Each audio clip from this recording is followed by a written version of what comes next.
This is the fat pig we have to put up with. My son's new wife introduced me to her rich family. They all laughed until her father saw my face. Wait, aren't you my new boss? I sit at the table in this luxurious house and try not to look at my plate. All around me there is laughter, the clinking of glasses, music. It's my son Ethan's engagement party. His fiancée, Vida, is glowing in a white dress that probably costs as much as my monthly salary. Her parents have hosted this celebration at their estate outside the city, and everything here screams money. Marble floors, crystal chandeliers, waiters in white gloves. I sip my water and smile when someone looks my way. My son is happy. That's what matters. I've been repeating this to myself for the past 3 hours. Girls, come here. Vida's voice cuts through the noise. She is standing at the bar with a group of her friends, all in expensive dresses, with glasses of champagne. Their faces are pink, their eyes are shining. They have already had quite a bit to drink. I am sitting close enough to hear. Too close. This is going to be a wedding, squeals one of her friends, a thin blonde with false eyelashes. Vida, you know I want to dress like that. Vida laughs, swaying a little. She holds a glass in her hand and takes another sip. The dress will be exclusive, Michelle, she says proudly. Dad hired a designer from New York. There will be Swarovski crystals, hand embroidery, all that glitz and glamour. What about the groom's family? Asks another girl, a redhead with a nose piercing. Are they like yours? Pause.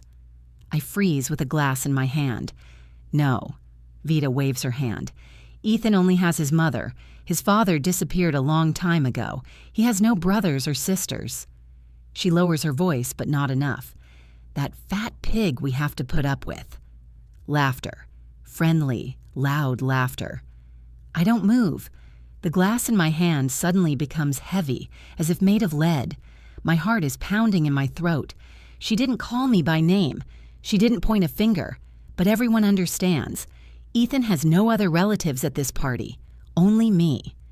God, Vida, giggles the blonde. You're awful. So what? I'm drunk, I can do that. Vida waves her hand dismissively. By the way, girls, who wants more champagne? Dad said not to skimp.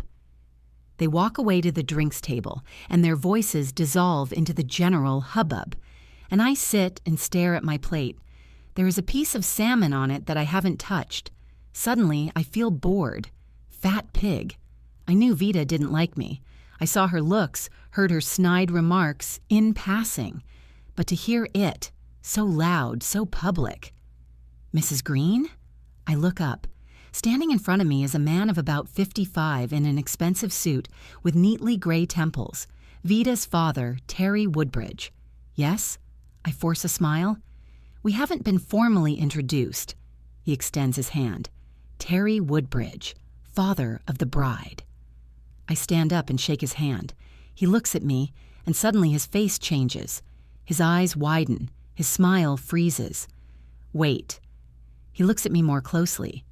You're Nat Green? I nod, not understanding where he's going with this. He turns pale. A real paleness that even this lighting can't hide. You're my new boss, aren't you? Silence. Not real silence, of course. Music is still playing, people are talking, laughing. But between us, absolute deafening silence. I look at him and understand. Terry Woodbridge, Deputy Director of Production at our company. He works at Factory Number 2. We've never met in person, only through correspondence, reports, and video conference meetings. And I am Nat Green, who was appointed Executive Director of the entire pharmaceutical company just the day before yesterday. The official order will be issued on Monday. On Monday, Terry Woodbridge will come to his first meeting with me, with his new boss, and now he's standing in front of me at a party where his drunk daughter just called me a fat pig. Life has a sense of humor, but to understand how I ended up here, you have to go back 3 years, when everything was different, when I was different. 3 years ago, I was 56. I had been running a pharmaceutical factory for 6 years, working my way up from a regular technician to director. Our factory was the most efficient in the entire company, the best performance, the fewest defects, the highest quality standards. I was proud of that. I was also slim, not model slim, but toned, in good shape. I went to the gym 3 times a week and watched what I ate. After my divorce 8 years ago, I decided that I would not allow myself to relax, that I would be strong, that I would keep myself under control. The divorce was painful. My husband Michael left me for a younger colleague when our son Ethan was 23. He left me with loans, an empty apartment, and the feeling that my life was over. But I didn't give up. I threw myself into my work. I climbed the career ladder. I paid off my loans. I helped Ethan get on his feet. He finished college, found a good job at a car dealership, and became a senior manager. I was proud.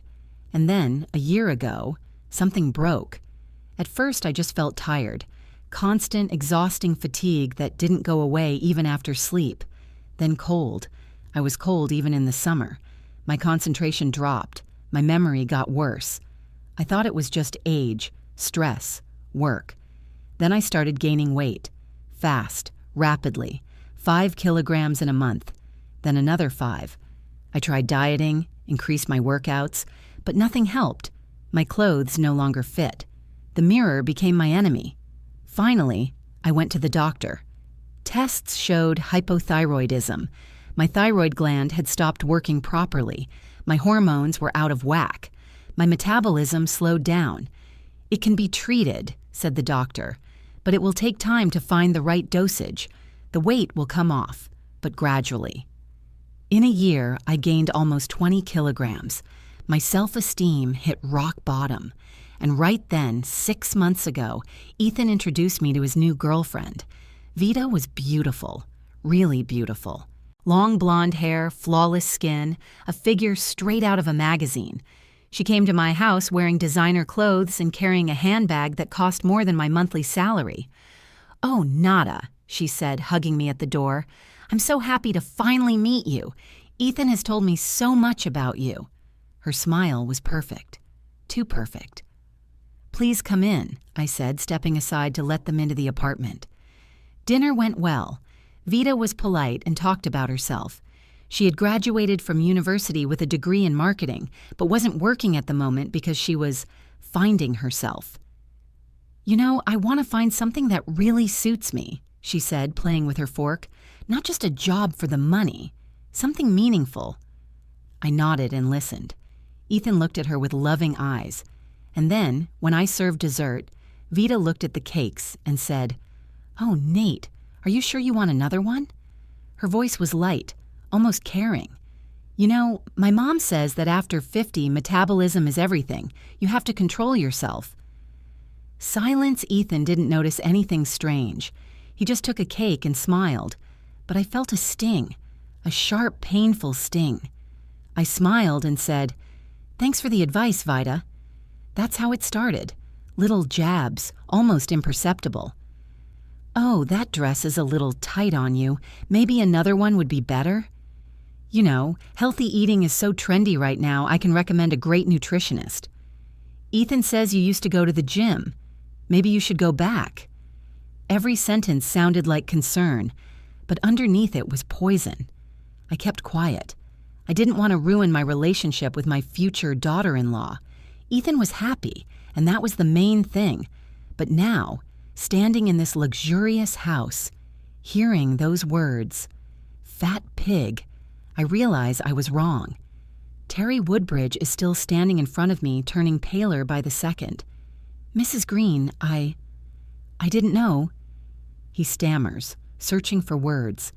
I look at him coldly. "Nice to meet you, Mr. Woodbridge," I say quietly. "See you Monday morning, at 9 o'clock sharp." He swallows, nods. "Yes, of course. I'll be there." I return to the table and pick up my purse. Ethan comes over and hugs me. "Mom, are you leaving? So soon?" "I'm a little tired, son," I smile. "But it's a wonderful party. Vita looks happy." He kisses me on the cheek. "Thanks for coming." I take a taxi home and look out the window at the city at night. The lights rush by, and one phrase keeps running through my head. A fat pig we'll have to put up with. I close my eyes and think about Monday. I can't sleep. I lie in bed staring at the ceiling, and that scene keeps running through my head, over and over again. Vita's voice, her friend's laughter, Terry Woodbridge's face when he realized who I was. It's already dawn outside. Saturday. I usually love Saturday mornings. I can sleep in, drink coffee on the balcony, read a book. But today I get up at 6 in the morning, go to the kitchen, and put the kettle on. My phone vibrates on the table. A message from Ethan. "Mom, thanks for coming yesterday. Vita said you left early. Is everything okay?" I look at the screen and don't know how to respond. What should I tell him? That his fiancée called me a fat pig in front of her friends? That I sat at the table and listened to them laugh at me? I write, "Everything's fine, son. I'm just tired. The party was great." I put down my phone and look out the window. The city is waking up. People are going to work. Children are running to the park. Life is flowing along its usual course. And I'm sitting in the kitchen feeling small and insignificant. I hate this feeling. I spend the rest of the weekend at home. I try to distract myself. I watch TV series, clean the apartment, cook food for the week, but my thoughts keep returning to that party. Fat pig. I walk over to the mirror in the bathroom. I look at myself. Yes, I've gained weight. Yes, my clothes are tighter than they were a year ago. Yes, my face has gotten rounder and I have a double chin, but that doesn't make me less of a person. It doesn't make me worse. So why does it hurt so much? Monday comes too quickly. I wake up at 5:30 a.m. As usual. Shower, makeup, business suit. I choose dark blue. It makes me look slimmer, hides the extra weight. I put my hair up in a bun. I look at myself in the mirror. Today is my first day as executive director. Officially. I leave for the office at 7 in the morning. The company's headquarters are in the city center, on the 23rd floor of a glass and steel skyscraper. I used to work at a factory outside the city. Production workshops, warehouses, laboratories. Here, everything is different. Marble floors, designer furniture, panoramic windows overlooking the river. My new office is huge. A wooden desk, a leather chair, a bookcase with books I haven't read yet. On the desk is a nameplate with my name on it, Nada Green, Executive Director. I sit down in the chair and take a deep breath. My assistant, Julie, a woman in her 40s with short hair and a businesslike smile, enters with some folders. "Good morning, Ms. Green. Here's your schedule for today. At 9 a.m., you have a meeting with Mr. Woodbridge, the Deputy Director of Production. At 11:30 a.m., you have a planning meeting with the Quality Department. At 1 p.m., you have lunch with representatives of the Board of Directors." I nod, looking through the papers. "Thank you, Julie. When Mr. Woodbridge arrives, show him in right away." She leaves, and I am left alone with my thoughts. Terry Woodbridge. The father of the girl who called me a pig. Now he's coming here, to my office, and we'll have to work together. At exactly 9 o'clock, there's a knock at the door. "Come in." Terry Woodbridge enters with a bouquet of flowers, a huge bouquet of white roses and lilies. He is wearing a suit. His tie is perfectly tied. His hair is neatly combed. There is a tense smile on his face. "Good morning, Ms. Green," he says, handing me the bouquet. "Congratulations on your appointment. I am confident that under your leadership, the company will reach new heights." I take the bouquet and place it on the table. "Thank you, Mr. Woodbridge. Please have a seat." He sits down opposite me, folding his arms on his lap. I can see he's nervous. His fingers are trembling slightly. His eyes are darting around. "So," I open the folder with his file. "You've been with the company for 14 years. You are the Deputy Director of Production at Factory Number 2. You are responsible for logistics, raw material supply, and quality control in production." "Yes, that's right." He nods too vigorously. "What are the main problems at your factory right now? We're talking about work, about performance indicators, delivery delays, new standards the company wants to implement." Terry knows his stuff. That's obvious. He speaks confidently, cites figures, proposes solutions, but I can see that he's waiting for me to mention that party when I say something about his daughter. I don't say anything. The meeting lasts an hour. We discuss plans for the quarter, the budget, personnel issues. I take notes, nod, ask questions. Professional, cold, specific. At the end, Terry relaxes a little. His smile becomes more natural. "Ms. Green, if I may." He leans forward. "I wanted to say that the party on Saturday, it was a wonderful opportunity to get to know each other better. Our children are starting a family, and I think we should too." "Mr. Woodbridge," I interrupt, "our personal relationships should not influence our professional relationship. You're the deputy director, I'm the executive director. That's all that matters in this office." He is silent, nodding. "Of course. You're absolutely right." Pause. I wait to see if he'll say anything else. And he does. "You know, Ms. Green, there's one more thing I'd like to bring up." He smiles again, but now it's a different smile. Softer, almost pleading. "My daughter, Vida. She graduated from university with a degree in marketing. She's a very talented girl, responsible, and now she's looking for herself professionally." I look at him coldly. And I thought, maybe we could hire her at our company? He speaks quickly, as if afraid I will interrupt. "Something administrative, some kind of management position. She's a quick learner, has a fresh perspective, could bring new ideas." I put my pen down on the table. "Mr. Woodbridge, our company has a hiring procedure. If your daughter wants to work here, she can submit her resume through Human Resources. She will be considered on a general basis." "Yes, of course, but..." He smiles again, now tensely. "You understand, she's family." "My future daughter-in-law. I thought it might be possible." "I have a vacancy," I say flatly. "Technologist at factory number 3. Work in the workshop, rotating shifts. A degree in pharmacy or chemical engineering is required. If your daughter has the appropriate education, she can apply." Terry turns pale.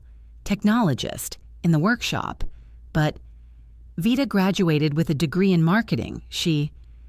Then she needs to look for vacancies in the marketing department." I open my laptop and look through the list. "We don't have any open positions in marketing right now. The next vacancy will be in 6 months when we open a new division." Maybe we could create a position especially for her?" Terry's voice sounds desperate. "Assistant marketing manager, intern, something like that."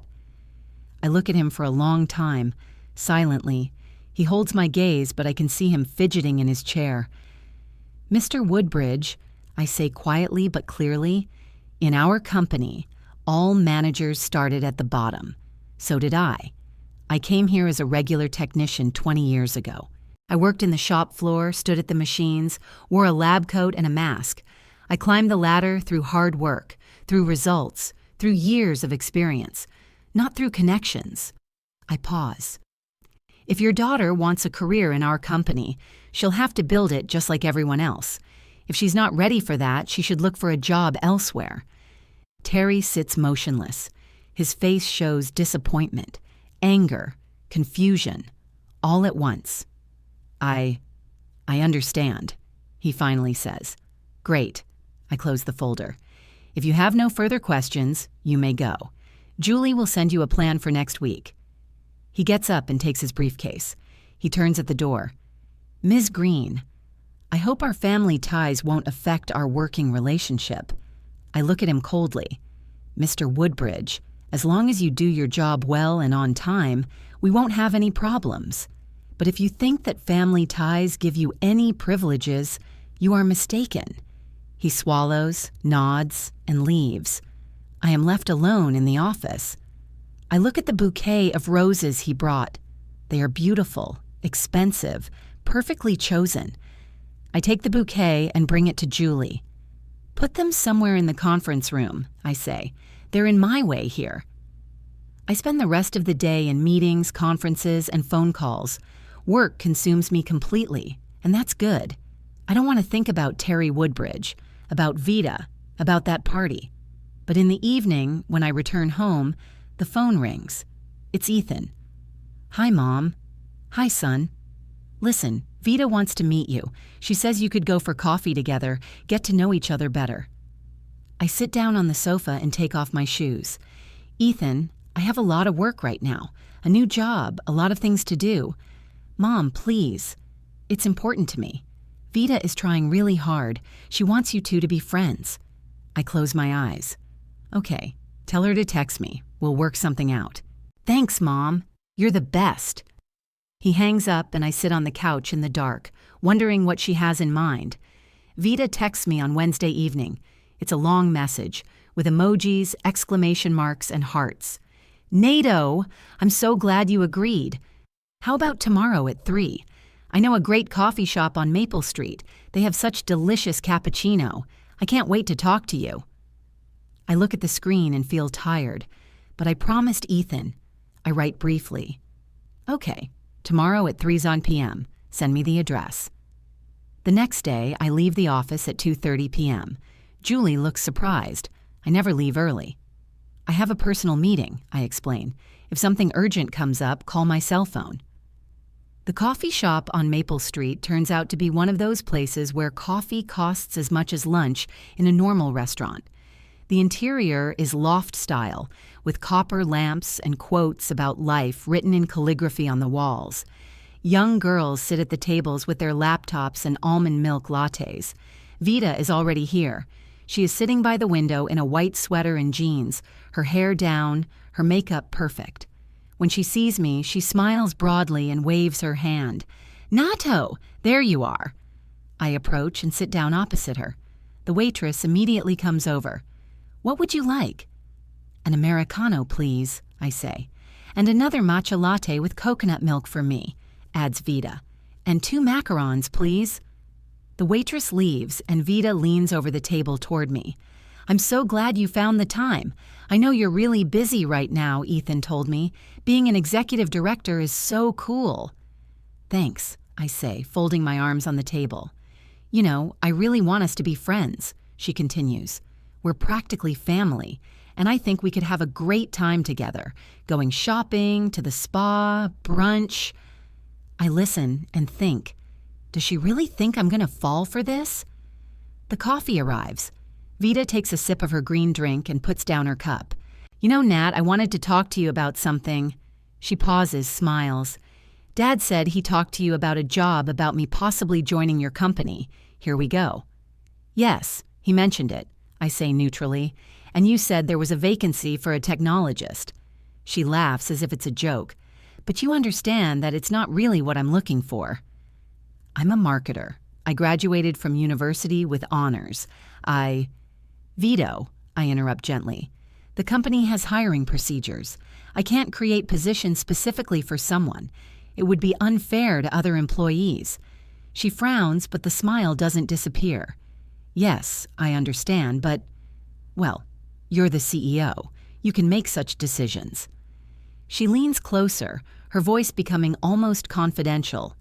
"You know, Nato, I think we should support each other. We're going to be family. Dad can be very useful to you at work. He knows a lot of people, has connections, and I could help you with other things." "Like what?" I ask, even though I already understand where she's going with this. "Well," she looks me over and something flashes in her eyes. "Your image, for example. You know, in your position, how you look is very important. First impressions, meetings with partners, public appearances. I know a wonderful stylist who works with many successful women. She could put together a wardrobe for you, a hairstyle, maybe help you lose a little weight." I put the cup on the saucer, very carefully, so it doesn't crack. "Vito, thank you for the offer, but I don't need a stylist." "Come on, don't be shy." She waves her hand. "All successful people work on their image. It's normal. My mom also uses the services of an image consultant, and it helps her a lot. You want to look the part, don't you?" I look at her perfect face, her confident smile. She thinks she's talking to me like I'm stupid. "Vito," I say calmly, "I'm perfectly happy with the way I look. As for work, if you want to work for our company, submit your resume through the HR department. There are no other options. Her smile becomes firmer. You know what, Nada? I don't think you quite understand the situation. We could help each other. It's a win-win situation. You give me a job, I help you look better, Dad supports you at work. It's called family support. It's called corruption, I say quietly. Pause. Vida looks at me as if she can't believe what she's heard. What? If I give you a job just because you're my son's fiancé, it's a violation of corporate ethics. It's unfair to the other candidates, and it undermines my authority as a manager. She leans back in her chair and crosses her arms. God, you're so principled. Her voice sounds irritated. You know, not everyone lives by such strict rules. Sometimes you have to be flexible. I'm flexible when it's necessary for business, I say, but not when it comes to personal interests. Vida is silent. I can see her trying to hold back a smile, but it's hard for her. All right, she finally says, then I'll submit my resume officially, through your HR department, and we'll see what happens. Great. I finish my coffee and get up. Thanks for the invitation, Vida, but I have to get back to work. Already? We just got here. I have a meeting at 4 p.m., I say, picking up my bag. Bye. I leave the cafe and take a deep breath. The cold air pleasantly stings my face. I walk to my car and feel the tension ease, but I know this is only the beginning. On Friday evening, I come home tired. It's been a tough week. Lots of meetings, reports, decisions to make. I kick off my shoes in the hallway and go to the kitchen to put the kettle on, and I see a bag on the table. A large paper bag with the logo of some eco store next to it is a note. NATO, I stopped by, but you weren't home. I left you a gift. With love, Vida. I look at the bag, then at the door. It's closed. I definitely closed it in the morning. I grab my phone and call Etan. Hi, Mom. Ethan, did you give Vida the keys to my apartment? Pause. Well, yes. She asked. She said she wanted to drop by sometimes, bring you something tasty, help out. Ethan, I try to speak calmly, this is my apartment. I don't want anyone coming in here without my permission. Mom, she's practically family. I thought you'd be happy. Ask her to return the keys, I say firmly. But, Etain, this is not up for discussion. Either she returns the keys or I change the lock. He sighs. Okay, Mom, I'll tell her. I hang up and look at the bag. I open it. Inside are a bunch of boxes of bars. Protein bars, chia seed bars, goji bars, matcha bars. Each label reads, for health, for energy, for weight loss. I take the bag and carry it to the trash. The next day, Vida calls. Nada, did you get my gift? Yes, I did, I say coldly. Thank you, but I don't need it. Come on, these bars are so healthy. My trainer recommends them to all her clients. They help control your appetite, speed up your metabolism. Vida, I didn't ask for this, and I don't want you coming to my house unannounced. Oh, I'm sorry. I just wanted to do something nice. Her voice becomes offensive. Ethan said you asked for the keys back. I don't understand why you treat me this way. I'm trying. I close my eyes and count to 10. Vito, if you want to come over, just call ahead. It's common courtesy. Okay, she sighs. I understand. Then maybe I'll come tomorrow. I'll bring you the keys and we can talk. I don't want this. I really don't. But refusing means causing a scene, and Ethan will be in the middle of it again. Okay, tomorrow at 12 noon. She arrives on Sunday at exactly 12. I open the door. She's standing there with 2 bags in her hands, smiling. Hi, I brought brunch. I thought we could eat together. Without asking, she enters the apartment, goes to the kitchen, and starts putting food on the table. Croissants, cheese, fruit, juice. Vito, I need to... Come on. It's Sunday. Let's just sit and talk like normal people. She sits down and pours juice into glasses. You know, I really want us to get along. I sit down opposite her and take a glass.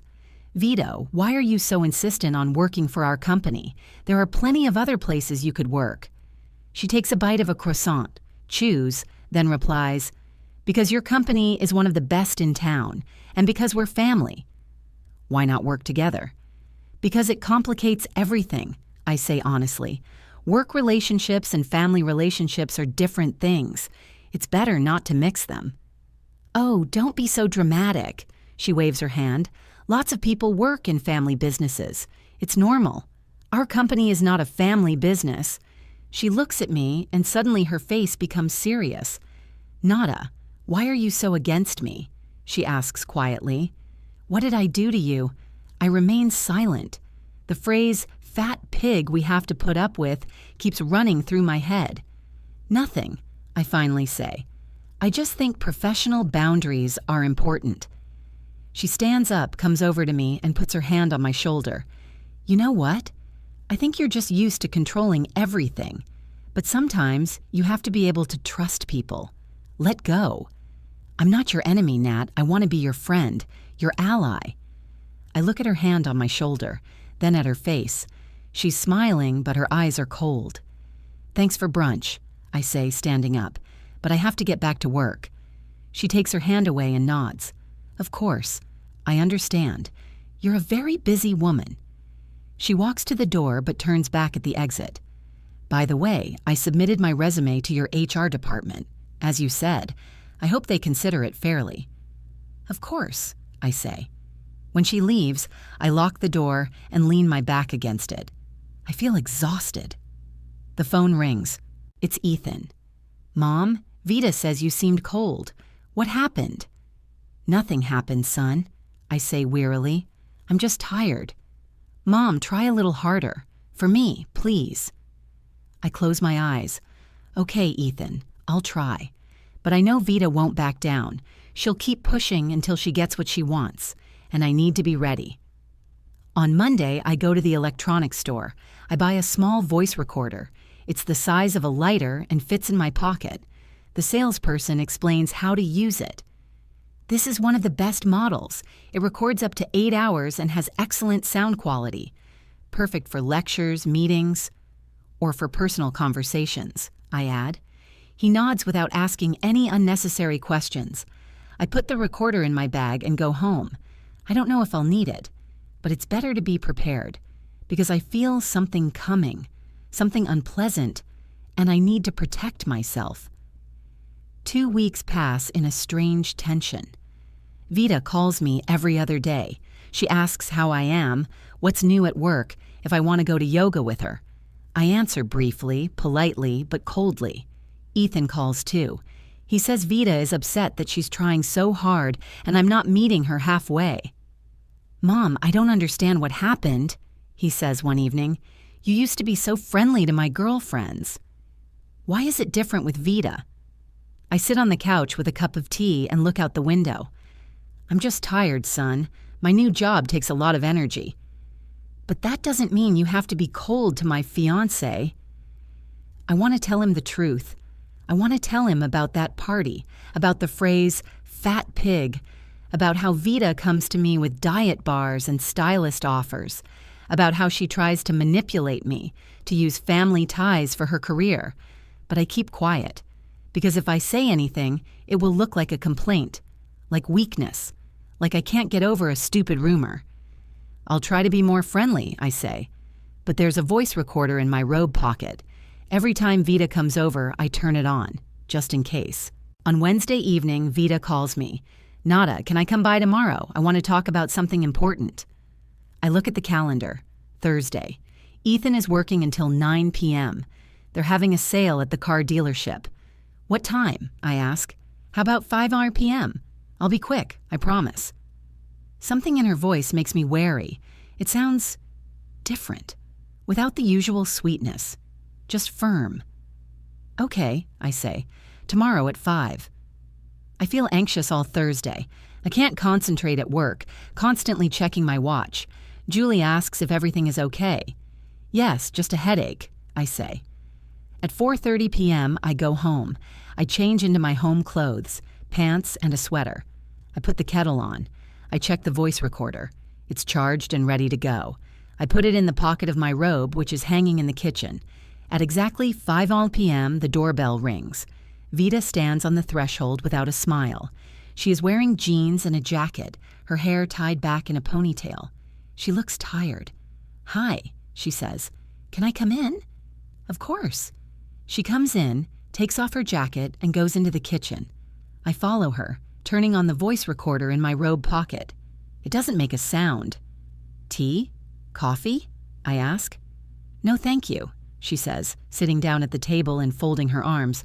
I won't be long. I sit down across from her and wait. Vida looks at me for a long time, silently. Then she sighs. Nada, let's be honest. You don't like me. I know it. And I want to understand why. I keep my face neutral. I didn't say I didn't like you, Vida. You don't say it, she smiles crookedly, but it's obvious. You're cold to me. You refuse to give me work. You don't want to talk to me. Why? I'm just maintaining professional boundaries, I say calmly. Professional boundaries? She raises her voice. We're practically family. Ethan and I are getting married in 6 months, but you treat me like a stranger. Vito, I'm not obligated to give you a job just because you're my son's fiancé. I'm not asking for a favor. She stands up and starts pacing around the kitchen. I'm educated. I'm talented. I could be an asset to your company. But you won't even give me a chance. I told you to submit your resume. They'll review it. But they rejected it, she shouts. The HR department wrote that there are no suitable vacancies right now, and I know you told them to do that. I stand up too. Vito, I didn't tell anyone to do anything. If your resume wasn't suitable, then there really are no vacancies. You're lying! Her face turns red. You did it on purpose, because you hate me. I don't hate you, I say firmly, but I won't give you a job just because of family connections. That's not right. She looks at me, and suddenly something terrible flashes in her eyes. You know what? She says quietly but venomously. I understand what this is about. You're just a jealous old woman who can't accept that someone young and beautiful has come into your life. I freeze. What? Yes, she comes closer. You're used to Ethan belonging only to you, to him calling you every day, coming over on weekends, worrying about you, and now he has me and you don't like it. Vida, this is nonsense. It's not nonsense, she shouts. You're a fat woman who sits alone in this boring apartment and thinks she's somebody. But in reality, nobody needs you. Even your husband left you. Because who would want to be with someone like you? Silence. I stand motionless and look at her. She is breathing heavily. Her face is red. Her eyes are shining. You think you're so smart, so successful, she continues, more quietly but no less viciously. But look at yourself, a fat pig who can't even lose weight, who dresses like a grandmother, who has no one but her son, whom she smothers with her love. Vida, go away, I say quietly. No, wait, I'm not done yet. She comes even closer, poking me in the chest with her finger. You think you can manipulate me, that you can control our life with Ethan. Forget it. I'll make sure he stops talking to you. He'll see you for who you really are, a pathetic old woman trying to keep him close. I back away, but she follows me. You know what he tells me? That you're always calling, always worrying, always interfering, that he's tired of you, that he wants to finally start his own life without your control. Ethan never said that, I say, but my voice is shaking. He did, she laughs. He just feels sorry for you, because you're a lonely fat woman with no one. But you know what? Soon he'll have a new family, with me, and you'll sit here alone and regret losing the only person who cared about you. I feel something inside me grow cold and hard. Are you done? I ask calmly. She looks at me in surprise. She was probably expecting tears, screams, an outburst. What? I ask. Are you done talking? She opens her mouth, closes it, then she nods. Then get out of my apartment, I say quietly but firmly. Now. And don't ever come back here again. She looks at me for a few more seconds. Then she turns abruptly, grabs her jacket, and goes to the door. You'll regret this, she shouts from the doorway. I'll tell Ethan that you hurt me, that you kicked me out. Say whatever you want, I reply. She slams the door so hard that the walls shake. I stand in the middle of the kitchen and listen to the silence. My heart is beating so loudly that I can hear every beat. Then I go to my robe and take out the voice recorder. The red light is on. It's recording. I turn it off. I rewind it. I press play. Vita's voice sounds clear and loud. "You're a fat aunt who sits alone in this boring apartment and thinks she's somebody." I listen to the entire recording until the end. Every word, every insult, everything is recorded. I save the file on my phone. I make a copy on my computer, another copy on a flash drive. Then I sit down on the sofa and stare at the wall. It doesn't hurt. It's not offensive. I just feel empty, because now I know the truth. I know what Vita really thinks of me, and I can no longer hide from this truth. The clock shows 7:30 p.m. Ethan is still at work. I text him, "Son, when you get off work, please stop by my place. We need to talk. It's important." He replies in 5 minutes. "Did something happen?" "Yes, please come over. I'll be there at 9:30. I put down my phone and go to the kitchen. I put the kettle on. I take out 2 cups. The next 2 hours drag on like an eternity. I pace around the apartment, unable to find a place for myself. I check the recording again. It's there. It's clear. At exactly 9:30 p.m., the doorbell rings. Ethan comes in, looking worried. "Mom, what happened? You scared me." He looks tired. His eyes are red. He must have been on his feet all day talking to clients. "Sit down," I say. He sits down on the sofa and looks at me anxiously. "Mom, are you sick? Is something wrong at work?" "No," I say, sitting down next to him. "It's much worse than that." I take my phone and find the file. "Vita came to see me today. We talked, and I want you to listen to what she said to me." "What? Mom, what are you talking about?" "Just listen," I say, and play the recording. At first there is silence. Then Vita's voice. "Nada, let's be honest. You don't love me, I know it, and I want to understand why." My voice. "I didn't say I didn't love you, Vita." The conversation unfolds. Ethan listens motionless, staring at the floor, and then the shouting begins. "You're a fat aunt who sits alone in this boring apartment and thinks she's somebody." Ethan raises his head, looks at me with wide eyes. "A fat pig who can't even lose weight." His face turns pale. "I'll make sure he stops talking to you. He'll see you for who you really are, and a pathetic old woman." The recording ends. Silence. Ethan sits motionless. He stares at the floor. His hands are clenched into fists. "Is that?" His voice cracks. "Is that her? About you?" I nod. "When was that?" "Today. 2 hours ago." He gets up, walks over to the window. He stands with his back to me. I can see his shoulders are tense. "Mom, why did you record this?" "Because I knew," I say quietly. "I felt something like this would happen, and I wanted proof." "Proof of what?" "Of who she really is." He turns around and looks at me. There is pain on his face. Does she really think that about you?" "Yes," I say simply. He sits back down on the sofa and covers his face with his hands. God. We sit in silence. The clock ticks on the wall.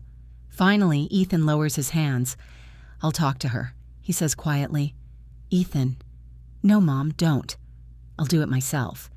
He gets up and walks to the door. "Son," I call. He turns around. "No matter what happens, I love you. Always." He nods, and I see tears in his eyes. "I love you too, Mom." He leaves, and I am left alone. I don't know what will happen next. I don't know how it will end. But I did what I had to do. The rest is up to my son. I don't sleep all night. I lie in bed, staring at the ceiling, with 1,000 thoughts running through my head. What is Ethan doing now? Did he go to Vita's? What is he saying to her? What is she saying back? The phone is silent. No messages, no calls. I get up at 6 in the morning, even though I haven't slept a wink. Shower, coffee, clothes, automatic movements. I go to work even though it's Friday and I could take the day off, but I'll go crazy at home. The whole day passes in a fog. Meetings, reports, phone calls. I do everything mechanically. Julie asks me several times if everything is okay, but I just nod. At 2:30 p.m., the phone rings. It's Ethan. I grab the phone so quickly that I almost drop it. "Hi, Mom." His voice sounds tired, very tired. "Hi, son," I say quietly. "How are you?" Pause. A long, heavy pause. I broke off the engagement. I close my eyes. I feel something in my chest tighten and release at the same time. "What happened?" I ask, even though I already know. "I went to see her last night. We talked until 2 in the morning. He takes a breath. "At first, she denied it. She said you made it all up, that the recording was fake, that I believe you more than her." I listen silently. Then I asked her about that party, about the engagement. I said I heard her saying something to her friends about a fat pig. My heart was pounding. What did she say? At first she was surprised. Then she laughed. She said it was a joke, that she was drunk, that everyone was joking, that I take everything too seriously. Ethan's voice trembles. But I saw her eyes, Mom. She was lying, and she didn't even feel sorry. Silence. Then I asked her why she wanted a job at your company so badly, why she insisted. She said she just wanted to be closer to her family, but I could see she didn't want a relationship. She wanted a position, money, status. I hear him swallow. I told her I didn't want to be with someone who talked about my mother like that, even as a joke, even drunk, because it shows what she really thinks. What did she say? I asked quietly. She started screaming that I'm a mama's boy, that you're manipulating me, that I'm choosing you over her, that I'll never be happy because you won't let me go. It hurts me to hear that, even now. And then she said that maybe it's for the best, that she didn't want to tie her life to a family of losers anyway. Ethan's voice becomes firmer. And then I realized that I had imagined a person who didn't really exist. I fell in love with a beautiful picture, but underneath it was a completely different person. I am silent, not knowing what to say. "Mom, I'm sorry," he says suddenly. "I'm sorry I didn't see it sooner. I'm sorry I made you put up with her. I'm sorry I didn't believe you right away." "It's not your fault, son," I say, my voice breaking. "You just wanted to be happy. That's normal." But I was blind. I saw how she talked to you. Her comments about food, weight, clothes. I thought she was just concerned, but she was actually putting you down, and I let her. Tears roll down my cheeks, but I don't make a sound. "Ethan, you're a good person, with a good heart. Don't blame yourself for believing in the best." He is silent. Then he says quietly, "Can I come see you today, just to sit together?" "Of course, son. I'll be home at 6 p.m. sharp." "Okay. See you later, Mom." He hangs up and I sit in my office and cry, quietly, silently, not from pain, from relief. In the evening, we sit in the kitchen, drinking tea and eating pizza that Ethan brought with him.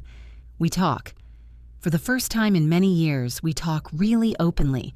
He tells me how he met Vita, how charming, attentive, and interesting she was, how he thought he had finally met the one. "But now I realize that I didn't know her at all," he says, looking out the window. "I only saw what she wanted me to see." "It happens," I say. "People know how to hide their true selves." He looks at me. Did it hurt? What she said? I take a breath. Yes, it did. Especially because I really worry about my weight. I've really felt ugly this past year, and when someone takes your greatest pain and uses it against you, it hurts. "Mom, you're not ugly," he says quietly. "You're strong. You're smart. You've achieved so much on your own, and how much you weigh doesn't change anything." I smile through my tears. "Thank you, son." We sit in silence, drinking tea. Outside the window, it's getting dark, and the city is lighting up with lights. "You know what's the scariest thing?" Ethan says suddenly. "I almost married her. I almost tied my life to hers, and it's only thanks to you that I saw the truth." "You saw it yourself," I correct him. "I just gave you the information. You made the decision." He smiles weakly. You always know what to say. On Monday morning, Terry Woodbridge walks into my office. No warning, no appointment. Julie tries to stop him, but he just walks past her. Ms. Green, I need to talk to you, he says, stopping in front of my desk. I look up from my papers and give him a cold stare. Mr. Woodbridge, people usually make appointments in advance. It can't wait, he says, looking upset. His face is red, his hands are clenched. My wife wants me to ask you to talk to your son, to change his mind. Vita is very upset. I put down my pen. Mr. Woodbridge, my son is 31 years old. He is a grown man. He makes his own decisions. I don't interfere. But you're his mother. You could talk to him. And say what? I ask calmly. That he should be with a girl who called me a fat pig? He freezes. What? Didn't you know? I lean forward. At your wonderful party, when everyone was celebrating the engagement, your daughter said to her friends, "That's the fat pig we have to put up with." About me, about her fiancé's mother. Terry turns pale. I didn't know. And last week she came to my house and told me to my face that I was a fat old woman who sat alone, that I was pathetic, that she would make sure my son stopped talking to me. I pause. It's all on tape. Would you like to hear it? He is silent, staring at the floor. Mr. Woodbridge, I have a question for you. Did you know how your daughter talks to people? How she treats those she doesn't need? Those who can't give her what she wants? He doesn't answer. You raised her to think the world owes her something, that she can insult people and demand privileges, that her parents' beauty and money are all she needs. I stand up, and now she's reaping the rewards of her upbringing. That's not my problem, and it's not my son's problem. Terry raises his head and looks at me. There is pain in his eyes. She wasn't always like this, he says quietly. When she was little, she was a good girl. What went wrong? I ask without irony. I'm genuinely curious. He sighs and sits down on a chair in front of my desk without invitation. My wife and I, we worked hard. We built a business, made money. Vita grew up with nannies, and when we came home, we tried to make up for our absence with gifts. Everything she wanted. We thought that was how we showed our love. I listened silently. She got used to not having to try, that everything just comes to her, and when she doesn't get something, she doesn't understand why. He looks at me. I knew we were spoiling her, but I didn't know how to stop. Mr. Woodbridge, I'm not a psychologist, I say, and I can't give you advice on parenting. But I can say one thing. Until Vita faces reality, she won't change. And reality is that people don't have to give her anything for free. He nods and stands up. I understand. Sorry to bother you. He walks to the door but turns back at the threshold. Ms. Green, it's hard for me to work here. Under your leadership. After everything that's happened, I'd like to submit my resignation. I'm not surprised. It's your decision, Mr. Woodbridge. If you want to leave, HR will take care of the paperwork. He nods and leaves. A month later, Terry Woodbridge resigns. I hear from colleagues that he has found a job at another company in another city. His family is moving. I feel neither satisfaction nor regret, just indifference. 3 months pass. Summer turns to fall. The leaves turn yellow, the air turns cool. I finally find the right treatment for my thyroid. The doctor changes my hormone dosage, and I start to lose weight little by little. 5 pounds, then another 3, slowly but steadily. But the strangest thing is that I don't care so much anymore. Yes, I'm happy when my pants become looser, but it no longer defines my self-esteem. I know my worth, and it doesn't depend on the numbers on the scale. Work consumes me completely. The company is expanding. We are opening a new factory and launching new product lines. I work 12 hours a day, but I feel satisfied. This is mine. I created it. Ethan calls me every week. He talks about work, about life. He has changed since breaking up with Vita. He's become more serious, more thoughtful. He's not rushing into relationships anymore. One evening in October, he calls and says, "Mom, I met a girl." My heart sinks. Again? "Tell me about her," I say cautiously. "Her name is Liz. She teaches math in high school." We met in a bookstore. We were both reaching for the last copy of a new science fiction book. He laughs. "She's funny, smart, loves old movies, and can't cook. She burned the pasta yesterday." I smile. "Sounds nice." "Mom, she's not like Vita." "Not at all. She's simple, in a good way. She doesn't play a role. She doesn't try to impress. She's just herself." "I'm happy for you, son. I want to introduce you to her, but I'm in no rush. I want to be sure it's serious, that she's the one I want to be with." "That's wise," I say.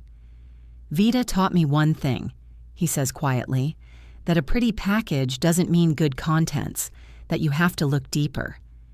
That a person's true character is revealed not in good times, but in difficult ones." "That's true," I agree. A month later, he calls again. "Mom, are you free on Saturday?" "Why?" "I want to introduce you to Liz. I think you'll be friends." I sit in my office looking out the window at the city. It's November. The first snow has already fallen and melted. The sky is gray, but I can see the sun shining through the clouds. On the table is the company's expansion plan for next year. Lots of work, lots of plans, lots of opportunities. The phone rings. It's Ethan. "Hi, Mom. Are you free on Saturday? I want to introduce you to Liz. Would you like to come over for dinner?" I smile. "I'm free. What time?" "At 1 p.m.? I'll cook." "Well, I'll try. Liz will help." "Okay, son. I'll be there." I hang up and look out the window. I think about everything that has happened over the past few months.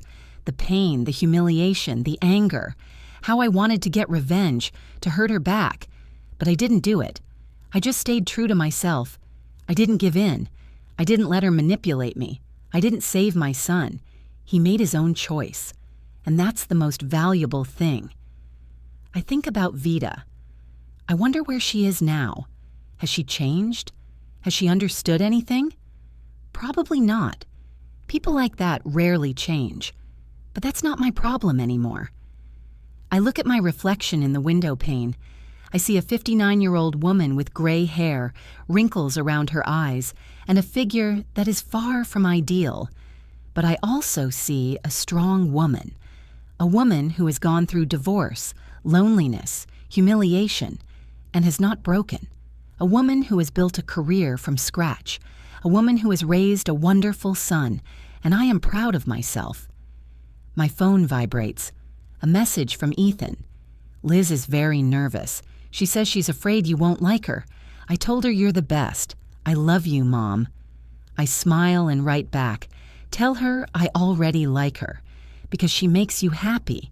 See you Saturday." Outside the window, the city goes about its business. Cars drive through the streets, people hurry home, lights come on in the windows, life goes on, and I'm ready for it. Saturday comes quickly.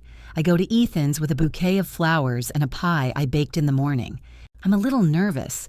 What if Liz turns out to be another Vita? But when the door opens, I see a girl of about 27 in jeans and a sweater, with glasses on her nose, and her hair pulled back in a messy bun. She smiles timidly. "Hello, Mrs. Green." "I'm Liz. It's very nice to meet you." She holds out her hand, and I see that her palms are trembling slightly. "NATO, please," I say, shaking her hand. "It's very nice to meet you, Liz."